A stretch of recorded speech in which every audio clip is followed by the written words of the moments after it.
নমস্কাৰ ৰাইজ, ময়ো মোৰ জীৱনৰ 30টা দিন কণ্টিনিউ ব্লগ আকাৰে আপোনালোকৰ লগত শ্বেয়াৰ কৰিবলৈ বিচাৰিছোঁ আৰু আজি তাৰে হৈছে ডে 1। আমি ওলাই গৈছোঁ এখন সম্পৰ্কীয় চূড়াকৰণ খাবলৈ আৰু তাতে আহি আমি খাই বৈ পালোঁ আৰু এনেকুৱা ফেমিলি ফাংচনতে আচলতে সকলোকে লগ পোৱা যায়। হাঁহিও বহুত ফূৰ্তি কৰিলে আৰু আমি ঘূৰি আহিলোঁ অলপ দেৰি থাকি। তাত আমি তিতাবৰত এখন পান্নালাল পান ভাণ্ডাৰ বুলি এখন শ্বপ আছে, পান শ্বপ।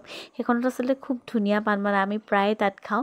মোৰ তাত চবতকৈ ভাল লাগে তেওঁ যিটো পান বন্ধা স্কিল সেইটো বহুত ধুনীয়া। দুটা হাতে তেওঁ দুটা পান বান্ধি দিব পাৰে আৰু মানে খাবলৈও খুব বেছি ধুনীয়া। কেতিয়াবা যদি আপোনালোক তিতাবৰ আহে, নৱালীত খাই চাব।